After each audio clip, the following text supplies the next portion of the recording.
Just had a good long day today. Tore off a roof. We got some shingled. Called it a little bit early, and I went and did some uh, some other stuff to make some money. Anyway, what I'm getting at here is I want to bring up a few points real quick. I got more shingle videos coming out tomorrow.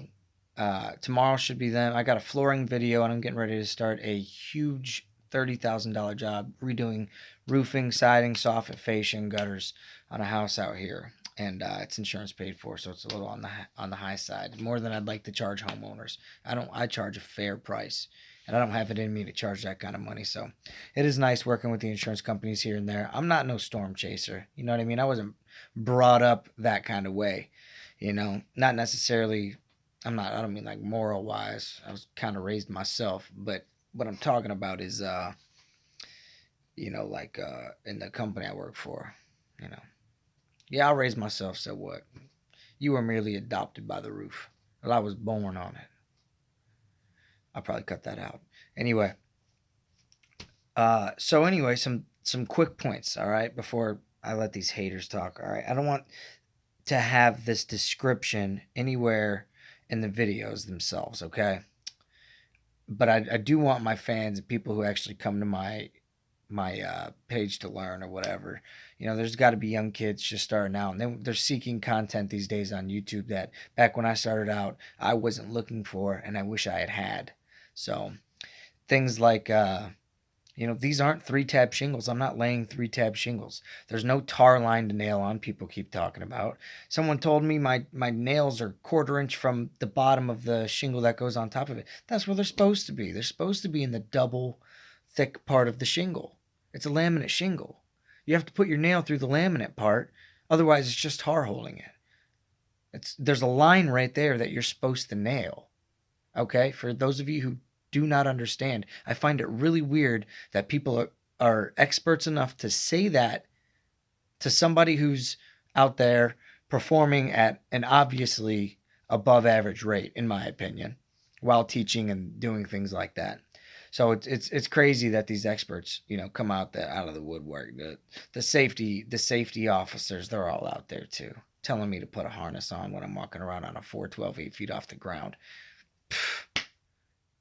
That's stupid. That's just stupid. Like tripping over ropes and shit. Everybody got 10 guys up there. Not 10, but 6 guys up there. It's really stupid. I ain't doing all that. But, I mean, realistically, I know guys who've been roofing for more than 30 years and have maybe had like one small kind of fall. And most of the time they were going off, so they jumped. And it was just a short little thing. Think about that. In 30 years, one incident. And a small one. It could kill you, sure. But guess what? In 30 years, how many car accidents did you get in? Did you die? Could you have died? Hell yeah, you could have died. Look, I mean, safety's for those who want to be safe. And it's not enforced out here. I mean, it's not it's enforced, don't get me wrong. OSHA will give you a fine. But it's not like you guys think. OSHA and everybody, they're not out to just get business owners and get the people. They want people to make sure that they're being safe. And if they're walking around on roofs and things like that, they want to make sure they're at least given the equipment to be safe, and if they get caught without it, sure, they'll get a fine or whatever. But, when we're out in areas that are very open, in busy areas or busy roads or whatever, right on that street there, where there's like 20,000 cars a day or something, we'll throw the ropes up on the roof and stuff, but we ain't hooking up, That's experience for you too. Let's see here. Let's see, what do I got? Oh, there's so many things. It's been a long day and I'm just drawing a blank on it. Let's see. Oh, my nailing. How could my nailing possibly be wrong? What is incorrect about my nailing? Shingling's simple. You follow very few things, okay? You step your shingles out to be no less than 6 inches apart in a stair-step pattern. This is architecturals.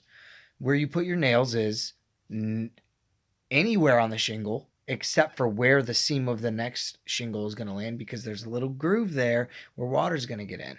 And if you ever tear off a roof right after there's been like a rain in the morning, you'll see water has spread about this far from that seam. It doesn't dig its way out and go 6 inches away unless there's something weird going on. You ever tear off a roof, you'll see water lines on very old 25-year-old roofs. The water barely scoot away about this much from that seam, but still, you shouldn't put a nail near that seam. So step your shingles out. Don't nail near a seam. Don't nail near a valley. Weave your valley at least one time in the bottom. Most 90-degree corners, you run it. If you decide you want to run one way, just one underlay. That's all. That's all you have to do to make sure that's watertight is run one the opposite way, and then just run them all under. And then you snap your line, you go across. It's simple stuff, and I'm going to show videos on that stuff. I'm not going to get too much in details on that. But, I mean, I just don't understand these experts. I don't talk about shit I don't know about. You know what I mean? If I'm sitting out there and we're at a dinner and all these grown-ass adults are talking about cars, football teams, let's see what else humans talk about, TV shows, whatever it is. These are things I don't care about. I don't cloud my mind with this stuff. I'm focused on bigger, better things, investments, running a company, my employees having hours. Right, come up on my screen right now. My hot little side piece texted me. I'm concerned about that a little bit, getting a little stank on the all hang down. You need that once in a while. You know what I mean? So, what else we got? Oh yeah, my point was all these humans talking about human stuff. Look, I ain't about to like chime in talking about that shit because I don't know about it. You know what I'm saying? And not to mention, you got a running mouth and you got an open mouth. Your ears are shut, aren't they? You never learn anything with a running mouth.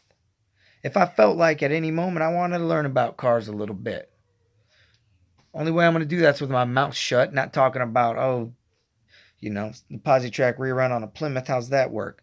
None of that stuff. You know what I mean? So, all right, I just needed to vent a little bit. Just stay tuned. I've got so many good videos coming. I mean, exterior home remodeling. I'm not just the world's fastest shingler. I'm not the world's fastest anything, really, but I will put my money up against anybody because I got a lot of that to blow, and I got pride through the roof. So the thing is I want to teach kids. That's what this channel's about. I didn't have this kind of stuff to go to when I was younger. A YouTube channel. I didn't seek this kind of information. Nobody did that back in the day. If I had had all of that at my fingertips, I'd be so many years ahead of me. Just the stuff that I'm teaching people. This is the stuff that this is the stuff I know and I learned, and I've been through it all. And it took years and years and years to get here. And I'm just sharing it with people, and I'm sharing it for free. And I'm also making a side page pretty soon. Very soon, actually. For those who are like me, who are workers, and want to become business owners and actually have what it takes to hold a job or to hold that job position, which is hell. I mean, I'm not even going to turn you around and show you what my room looks like. It's paperwork. It's a job board that's filled from the ceiling. My eyes are constantly just black. I don't get no sleep. I mean, it is hell keeping up with when you actually do a good job and people call you back and to do, he did our roof and we didn't have time for the soffit and the fascia and all that stuff. It's time to do it. That was just last year. Like, why are you ready for it already? I'm so busy. And you know, that kind of stuff and little things too. Like I just had the stuff I said I'm not sure if I said it in this take. I did like 2 or 3 takes already of this, but I said I had to run around and make some extra money. It really wasn't making or do some extra things or whatever for money. What I was doing is tightening up loose ends. I had to go, there was a vent that took forever to get in. It's not a typical vent that comes out of a siding, vinyl siding. Most of them are 4-inch vents with a little hood on it, if anything. This was a 6-inch and nobody had it anywhere. I mean, I checked every supplier that I ordered from, including, your box stores or whatever they're called, Home Depot and Menards and whatnots, and nobody had it. So I had to do that. Also, run into little petty problems like the flooring job I'm getting ready to post. I had to get 5 vents. They're all 2x12s. Okay, sure. Well, this concrete floor and the ductwork was all bent. So 2 of those vents, they've got this thing that's like 2.5 inches on the bottom of those vents. and it won't rest inside there. So I got to get the ones that don't like open and close. They just sit there open all the time, and put that on there, nice and flat. It's like a flush. It sits flush, kind of like a deck mount skylight. Everything's roofing to me, but if he looks, but let's see. Yeah, I'm gonna be starting a channel about that stuff, about the right guys moving up, because guess what? Your average roofing company or exterior home remodeling company, whatever you want to call it, most of those guys are storm chasers. Most of those guys, they don't got hands like these. Their eyes don't look like this. They don't know what it's like. They have no idea how to do these jobs. They'll look at a job and sure, they can understand the gist of it. They know, oh, you got to put down ice and water shield in this area, 2 foot past the inside of the exterior wall. Oh, you got to, we use synthetic felt, and that's their in-home pitches, you know. That's their in-home presentation, and we're GAF Master Elite, and and they get how to run a business, and they can see, oh, you need flashing up the baby, the baby tins and stuff, the step flashing up the walls. You need roof to wall flashing, and you gotta, put the Tyvek over that. It all makes so much sense, and it's so easy for them to understand. Go ask them to put down a square and laugh your ass off, because they won't do it. They don't know what it's like to do this stuff. That's the example of the wrong people moving up. These guys are moving up and you're getting stuck. They're holding your heads underwater too, because guess what? They know how to market. They know how to get all the freaking jobs. And they know how to they know how to get top dollar for this shit. Meanwhile, you're stuck trying to start out. What are you bidding at? You bidding at 250 a square sometimes, just to make sure your boys got work? Because guess what? Once you get a little bigger, who's going to be there for you? Nobody. Not if you ain't got no damn work. They're out there working for those assholes. Not kidding. And just I did a job for them today, actually, for a company that's much bigger than mine. And they've got their third person now driving around. They got the name on a t-shirt right here. Real official polo looking thing. All decked out. Looks great. So good. They look so professional. Not one of the 3 owners knows how to lay a shingle. I let one guy one time, he left a gap like this big. He went to go slide it over. He didn't even touch the other shingle. He just he left it like that. And his Mexican crew that knocks out everything, they come up every April, they leave every November. That's all he did. He put it up a 1/4 inch away, and rather than nailing, he just looked like everybody on YouTube talking shit. God, I could just vent for days. I want you guys to know what I know. Maybe, depending on how this video turns out, if you guys like it or whatever, I might just sit down maybe once a week and vent to you guys and tell you the new things I learned, because there's a lot of stuff that just your average roofer doesn't understand. They don't get it. Like I had to tell this guy today. I was like, hey, man, you should probably either cover up these vents or remove this fan vent. And he's like, what, why? And I was like, cover up the vents and put ridge vent, I'm trying to say. Sorry. Let's not get confused.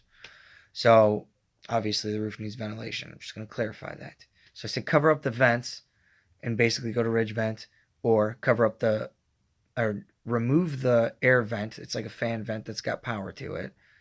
Because what actually happens is that fan vent kicks on.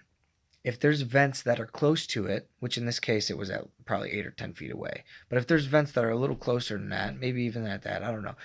That vent's so powerful when it tries to pull air, it's designed to pull air from the soffits. That's what it is. Take the air from the lower section of the roof and vent it out of the top, right? Well, that's not what happens when you've got vents next to these. What they actually do is they'll pull air from the outside back out to the outside. It goes from the outside to the inside and does like a little reverse rainbow. So really it's just circulating basically outside air right through the same little tunnel. It's not even the same little wind tunnel. It's not even doing it, pulling from the bottom properly. Also, did you know that your shingles will just get destroyed if you don't vent an attic properly? You have to make sure there's baffles in your attic. You have to make sure that your eaves are vented. You don't need any vented soffit. I'm talking about vented soffit. Your eaves are vented in the soffits I'm talking about. You don't need to do that on your gable vents.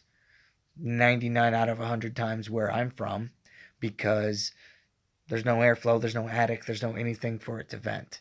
They're usually built either rake style or just you overhang a fly rafter. Build some lookouts, you hang a fly rafter over.